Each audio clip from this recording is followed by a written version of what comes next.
Que cette exposition soit bien sûr le rappel d'un passé, mais plus que d'un passé, de racines. Car c'est de ça dont nous avons besoin.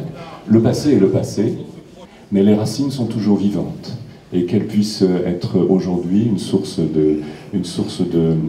d'assurance et d'espérance pour ce que nous avons à vivre aujourd'hui. Merci de votre attention.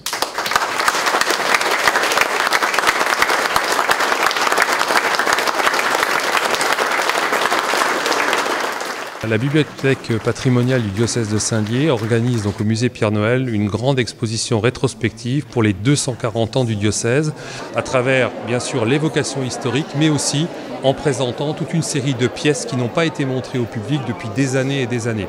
Et même certaines d'ailleurs qui n'ont jamais été vues du grand public. Donc ce ciboire que vous voyez ici est une pièce unique du XVIIe siècle. Elle a été authentifiée comme étant le ciboire qui était utilisé par Saint Pierre Fourier, donc un curé lorrain du XVIIe siècle, qui était curé de Matincourt et qui est le modèle par excellence du prêtre de la contre-réforme, du prêtre catholique de l'époque moderne. Alors en fait c'est à la fois un travail scientifique qui a été fait, c'est pour ça qu'un catalogue a été publié, mais c'est aussi pour montrer aux déodaciens toute la richesse en fait de cette histoire épiscopale à Saint-Dié et dans le diocèse, et aussi pour les visiteurs qui vont tout au long de l'été visiter l'ensemble cathédral, pourront venir au musée, comprendre un peu mieux l'histoire de ce bâtiment, l'histoire de cette grande église cathédrale de Saint-Dié qui n'a pas à rougir finalement de la comparaison avec d'autres cathédrales françaises. Ces ostensoirs qu'on appelle aussi des soleils, servent pour exposer l'hostie qui est consacrée et qu'on place dans la partie centrale à ce niveau-là. Donc ces soleils généralement sont des pièces d'orfèvrerie très ouvragées et de très grande valeur qu'on utilise encore de nos jours assez fréquemment.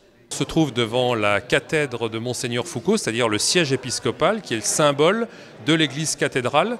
Donc c'est un siège qui date du tout début du XXe siècle et qui était l'endroit où il se trouvait pour toutes les grandes cérémonies publiques. Donc on voit que c'est très ornementé, on y retrouve bien sûr ses armes, mais aussi bien sûr les armes de la papauté. Donc ce tableau nous montre la cathédrale de Saint-Dié telle qu'on la connaît quasiment actuellement, sauf que la partie qui est sur la gauche du tableau sont des bâtiments qui ont disparu pendant la Deuxième Guerre mondiale et qu'on ne peut plus voir de nos jours.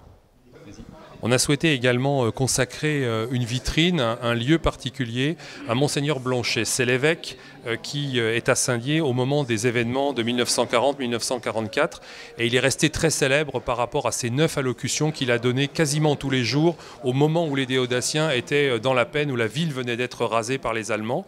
Donc c'est un personnage qui a beaucoup compté, qui était d'une grande humanité et qui a d'ailleurs été récompensé après la guerre en étant nommé recteur à l'Institut catholique de Paris parce qu'il n'avait pas collaboré. Donc ce document, les lettres patentes, c'est l'acte officiel de naissance du diocèse de Saint-Dié en 1777. Donc ce sont des lettres patentes qui ont été données par le roi Louis XVI et qui confirment le document du pape Pie VI qui crée officiellement au mois d'août 1777 le diocèse de Saint-Dié. Alors comme on peut le voir sur ces vêtements liturgiques, tout ce travail aussi de classement et de répertoire en fait de ces vêtements liturgiques a aussi l'intérêt de montrer tout le travail d'orfèvrerie, tout le travail en fait d'artisanat qui a pu être fait au fil du temps. Celle-ci date du début du XXe siècle et quand on voit la qualité des broderies qui ont été faites sur ces tenues, on peut vraiment se rendre compte de la qualité, de la précision en fait de l'ornementation qui se trouve sur l'arrière en fait de cette chape qui est un grand manteau tissé de fil d'or et avec de soie rouge et avec un Christ au milieu qui est également lui tissé complètement à la main. Donc des pièces vraiment de premier ordre pour l'église cathédrale de Saint-Dié.